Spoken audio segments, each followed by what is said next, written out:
एक परिवार में 3 भाई और एक बहन थी। बड़ा और छोटा बेटा पढ़ने में बहुत तेज थे। उनके माँ बाप तो उन चारों से बेहद प्यार करते थे, मगर मंझले बेटे से थोड़ा परेशान भी थे। बड़ा बेटा पढ़ लिख कर डॉक्टर बन गया, छोटा भी पढ़ लिख कर इंजीनियर बन गया, मगर मंझला बिल्कुल अनपढ़ ही रह गया।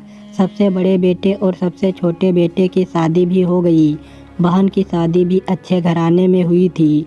आखिर उसके 2 भाई डॉक्टर इंजीनियर जो थे, लेकिन मंझले को कोई लड़की नहीं मिल रही थी और उम्र भी अधिक होने से माँ बाप भी परेशान रहते थे। बहन जब भी मायके आती सबसे पहले छोटे भाई और बड़े भाई से मिलती, मगर मंझले भाई से कम ही मिलती थी, क्योंकि वह न तो उसे कुछ दे सकता था और न ही वह जल्दी घर पे मिलता था, क्योंकि वह दिहाड़ी मजदूरी करता था। पढ़ नहीं सका तो अच्छी नौकरी कौन देता। एक दिन मंझले की शादी किए बिना पिताजी गुजर गए। माँ ने सोचा बच्चों में कहीं ये बंटवारे की बात ना निकले, इसीलिए जल्दी में पास ही गांव से एक सीधी सादी लड़की से मंझले की शादी करवा दी। शादी होते ही ना जाने क्या हुआ कि मंझला बड़ी लगन से काम करने लगा, लेकिन माँ मन ही मन मंझले बेटे से बहुत प्यार करती थी और उसने बंटवारे के लिए दोनों बेटों को मना भी किया। लेकिन माँ के लाख मना करने पर भी बंटवारे की तारीख तय होती है, बहन भी आ जाती है, मगर चंदू काम पे जाने के लिए बाहर आता है। उसके दोनों भाई उसको पकड़कर भीतर लाकर बोलते हैं कि आज तो रुकना ही पड़ेगा, आज बंटवारा कर ही लेते हैं। और वकील भी कहता है सबको साइन करना पड़ता है। चंदू ठीक है, तुम लोग बंटवारा करो, मेरे हिस्से में जो समझ पड़े दे देना, मैं शाम को आकर अपना बड़ा सा अंगूठा चिपका दूंगा पेपर पर। बहन, अरे बेवकूफ़, तू गंवार का गंवार ही रहेगा, तेरी किस्मत अच्छी है कि तुझे इतने अच्छे भाई मिले हैं।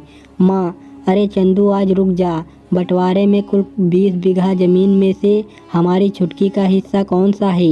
दोनों भाई हंसकर बोलते हैं, अरे मूर्ख, बंटवारा भाइयों में होता है और बहनों के हिस्से में सिर्फ उसका मायका ही होता है। चंदू, ओह, शायद पढ़ा लिखा ना होना भी मूर्खता ही है। ठीक है, आप दोनों ऐसा करो। चंदू माँ की ओर देखकर मुस्कुरा के बोलता है, मेरे हिस्से में माँ है ना। फिर अपनी पत्नी की ओर देखकर बोलता है मुस्कुराते हुए, सुनो, क्या मैंने गलत कहा? नहीं जी। अपनी सास से लिपट कर कहती है, इससे बड़ी दौलत क्या होगी मेरे लिए, मुझे माँ जैसी सासू मिली। बस यही शब्द थे जो बंटवारे को सन्नाटे में बदल गए।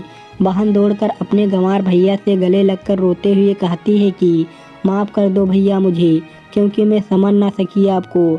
चंदू, इस घर में तेरा भी उतना ही अधिकार है जितना हम सबका। मेरे लिए तुम सब बहुत अजीज हो, चाहे पास रहो या दूर। माँ का चुनाव इसीलिए किया ताकि तुम सब हमेशा मुझे याद आओ, क्योंकि ये वही कोख है जहाँ हमने वारी वारी 9 महीने गुजारे। माँ के साथ साथ तुम्हारी यादों को भी मैं रख रहा हूँ। दोनों भाई दौड़कर मंझले से गले मिलकर रोते रोते कहते हैं, आज तो तू सचमुच का बाबूजी लग रहा है। सबकी आंखों में आंसू बह रहे थे। सबने बंटवारे का फैसला त्याग दिया और सब एक साथ ही रहने लगते हैं।